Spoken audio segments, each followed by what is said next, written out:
Victims of the Pulse nightclub shooting, including the estates of several who died, filed a lawsuit against the city of Orlando, Florida, and local law enforcement almost 2 years after the massacre, alleging that the police failed in their duty to try to protect the club's patrons.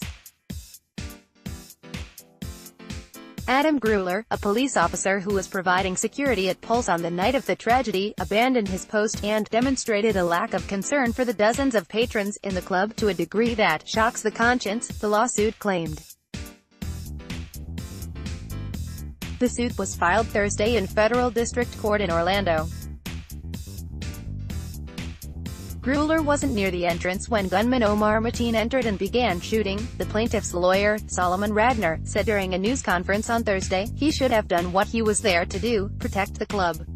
The lawsuit contends that some of the 30 other officers called to the scene chose to remain safely outside during the gunfire and, by their actions, deprived the victims of life or bodily integrity.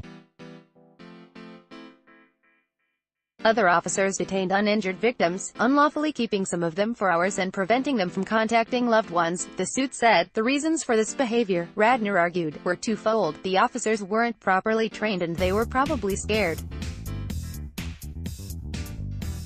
I think they were worried about personal safety instead of the safety of others, he said. Grueller stayed outside where it was safe and allowed dozens of people to be massacred, knowing that was taking place, knowing that he was the only armed person there who could stop this. That was his job. He wasn't at the club's entrance, Grueller said in the days after the June 2016 shooting, because he was looking for someone who'd entered the club with a fake ID. When he heard gunshots, he ran toward the entrance and confronted Mateen, but realized he was outgunned and needed backup. That backup arrived 6 minutes after he put in the call, at which point police officers did go into the club.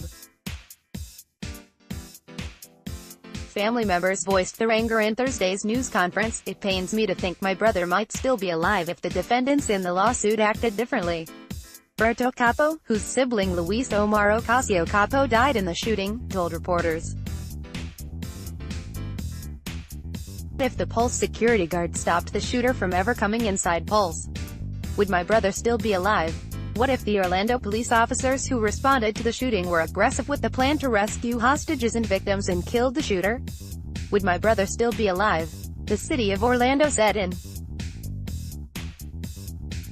a statement. On the morning of June 12, 2016, federal, state and local law enforcement officers and first responders put themselves in harm's way to save as many lives as possible. Our first responders are committed to the safety of this community, and they stand ready to protect and serve. Download photo gallery Pulse nightclub memorial.